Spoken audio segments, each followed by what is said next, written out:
بسم اللہ الرحمن الرحیم نحمدہ ونصلی ونسلم علی رسولہ الکریم۔ ابھی کچھ اطلاعات ایسی موصول ہو رہی ہیں، مجھے کنفرم تو نہیں ہے کہ ناموس اہل بیت و اصحاب رسول بل کو واپس کر دیا گیا ہے۔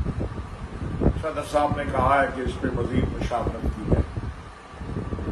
میں نے 11 اگست کو جب صدر صاحب سے ملاقات کی تھی تو اس میں یہ گزارش کی تھی کہ آپ بل کو واپس نہ کریں، ہولڈ کر لیں اور اس کے اوپر مشاورتی عمل ہونا چاہیے۔ بعض اہل تشیع کے اکابرین جو ہیں ان کا بھی یہ خیال تھا کہ بات چیت سے معاملات حل ہوتے ہیں۔ اگر کوئی اس ملک کے اندر یہ سمجھے کہ جس کے بارے میں قانون بن رہا ہے یا جو اسٹیک ہولڈر ہیں دوسرے، ان سے بھی بات نہیں کرنی، تو یہ یہاں ایسا ممکن نہیں ہے۔ یہ رائے تھی کچھ لوگوں کی۔ جب میں نے یہ رائے دی کہ مذاکرات کیے جائیں تو دوست لوگوں نے، جنہوں نے بڑے ڈھول بجائے تھے، غلط بیانی کی تھی اپنی قوم کے ساتھ، اپنے لوگوں کے ساتھ، اپنے کارکنان کے ساتھ، انہوں نے گالی گلوچ کا وہ سلسلہ شروع کیا کہ الامان والحفیظ، بلکہ یہ کہا کہ یہ تو بکواس کر رہے ہیں، بل تو منظور، قانون بن گیا ہے، جبکہ یہ حقیقت سب کو معلوم تھی کہ ایسا نہیں ہے۔ حضرت مولانا محمد احمد لدھیانوی صاحب، حضرت مولانا مفتی تقی عثمانی صاحب، علامہ ابتسام الہی ظہیر، مولانا مفتی عبدالرحیم صاحب، ان حضرات کا اس حوالے سے رابطہ صدر مملکت سے بھی میری معلومات کے مطابق ہوا۔ کوشش کی گئی کہ کوئی راستہ نکلے، لیکن افسوس سے مجھے یہ بات کہنی پڑ رہی ہے کہ پے در پہ ایسی غلطیاں کی گئی کہ مذاکراتی راستہ بھی بند ہو گیا۔ یہ بل مولانا عبدالاکبر چترالی کا بل تھا۔ جس دن اس بل کو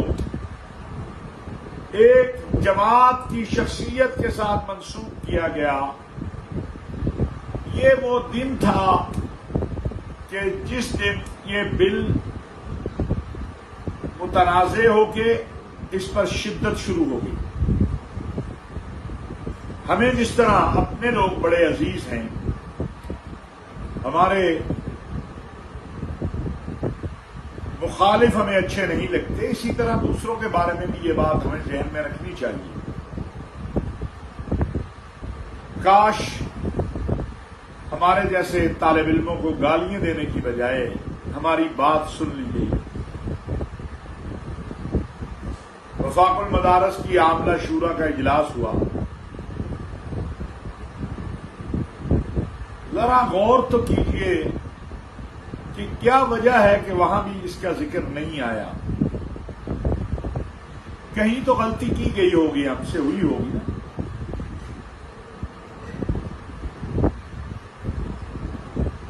ایک سوال اور کیا جا رہا ہے کہ جو اسلام آباد میں ایک اجتماع میں سیدنا صدیق اکبر رضی اللہ تعالیٰ عنہ کے حوالے سے جملہ کہا گیا، میں سمجھتا ہوں کہ اتحاد تنظیمات مدارس پہلا فورم ہے جہاں پہ اس پہ بات ہونی چاہیے اور بالکل ہونی چاہیے۔ لیکن میں اپنی بات کرنا چاہتا ہوں۔ میرے نزدیک اگر کوئی سیدنا صدیق اکبر سے محبت نہیں کرتا تو صدیق اکبر تو اس کے محتاج نہیں ہیں، ہم صدیق اکبر سے محبت کے محتاج ہیں۔ کسی کو سیدنا صدیق اکبر سے محبت ہم طاقت کے بل بوتے پہ نہیں کروانا چاہتے، کیونکہ صدیق اکبر کو رسول اللہ صلی اللہ علیہ وسلم اور رب کریم نے جو شان دی ہے، وہ کسی مولوی، کسی ذاکر، کسی خطیب، کسی واعظ، کسی محدث، کسی مفکر کے کہنے سے کم نہیں ہوگی۔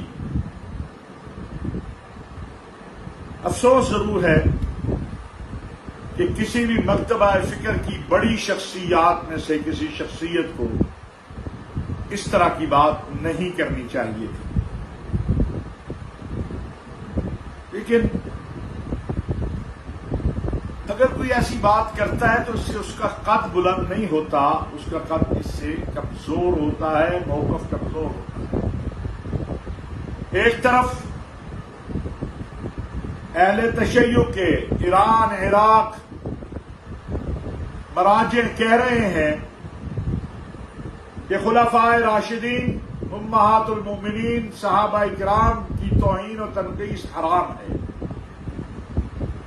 اور دوسری طرف اگر کوئی اسلام آباد میں کھڑا ہو کر ایسے جملے کہے جس سے دوسرے مکتبہ فکر کی چلے، میں پہلے بھی یہ بات عرض کرتا ہوں، میرے دوست اس سے اختلاف کرتے ہیں کہ اصحاب رسول و اہل بیت سے ہر کسی کا اپنے اپنے نظریے، اپنے اپنے عقیدے کے مطابق تعلق ہے۔ سیدنا صدیق اکبر سے ہماری محبت ہمارا عقیدہ ہے، سیدنا علی سے ہماری محبت ہمارا عقیدہ ہے، حسنین کریمین سے ہماری محبت ہمارا عقیدہ ہے، سیدنا عمر، سیدنا عثمان سے ہماری محبت ہمارا عقیدہ ہے، سیدہ فاطمہ الزہرا سے ہماری محبت ہمارا عقیدہ ہے، اور ہم اپنے عقیدے کو چھوڑ کے مسلمان نہیں رہ سکتے۔ اصحاب رسول و اہل بیت بڑے لوگ ہیں، ہمیں کوئی اختیار نہیں ہے ان کے حوالے سے گفتگو کرنے کا۔ اس ملک میں بڑے مسائل ہیں، ابھی جڑا والا کا مسئلہ، اس میں بھی دوست لوگ، اللہ تعالیٰ ان کو حسد اور حقد کی بیماری سے نجات دے۔ قرآن میرا ایمان ہے، قرآن کی توہین پہ الحمدللہ اس ملک میں اور پورے عالم میں ایک تحریک برپا جو کی ہے، وہ الحمدللہ اللہ نے ہم سے کام لیا ہے۔ پاکستان کے چرچوں میں اگر قرآن کی حرمت پہ بات ہوئی ہے تو یہ اللہ نے ہمیں اعزاز دیا ہے۔ چرچا پاکستان نے پاکستان علماء کونسل کے ساتھ کھڑے ہو کر ان خبیثوں اور بد فطرت لوگوں کی اگر مذمت کی ہے جنہوں نے قرآن کریم کی توہین کی، تو یہ اللہ نے ہمیں اعزاز دیا ہے۔ قرآن کریم کی توہین کا مطلب یہ نہیں ہے کہ اگر 2 یا 4 افراد قرآن کریم کی توہین کریں تو آپ پوری بستی کو جلا دیں، آپ 20 چرچوں کو جلا دیں۔ ہمارے پاس قانون موجود ہے، ہم قانون کا دروازہ کھٹکھٹائیں گے، بار بار کھٹکھٹائیں گے، بار بار کھٹکھٹائیں گے۔ احتجاج کا آئینی جمہوری حق پرامن احتجاج کا ہمارے پاس ہے۔ اور میں یہ بھی بتانا چاہتا ہوں کہ جڑا والے میں جن لوگوں پر یہ الزام ہے کہ انہوں نے توہین قرآن کی ہے، وہ تو گرفتار ہو چکے ہیں، اور آج میں وہاں سے ہو کے آیا ہوں، جو منظر دیکھ کے آیا ہوں، ایسا کرنے والوں نے نہ اسلام کی خدمت کی ہے نہ قرآن کی خدمت کی ہے۔ آخر میں یہ بات ضرور عرض کروں گا کہ ضرور ہمیں گالیاں دو، فتوے لگاؤ، لیکن ایک بات یاد رکھو، ہم جھوٹ نہیں بول سکتے۔ سچ یہی ہے کہ اس بل کو اگر آج واپس بھیجا گیا ہے تو اس کے اندر غلطیاں ہماری ہیں، ہمیں اپنی غلطیوں کی اصلاح کرنی چاہیے اور قوم کو بے وقوف نہ بنائیں۔ اس بل کی منظوری کے لیے کل، پرسوں، سال، 10 سال، 20 سال بعد بھی ٹیبل پہ بیٹھنا پڑے گا، اس کے بغیر یہ بل کبھی قانون نہیں بن سکتا۔ یہ ہے سچ، اور جھوٹ یہ ہے کہ ماشاءاللہ مبارک ہو، صدر نے واپس بھیج دیا تب بھی قانون بن جائے گا۔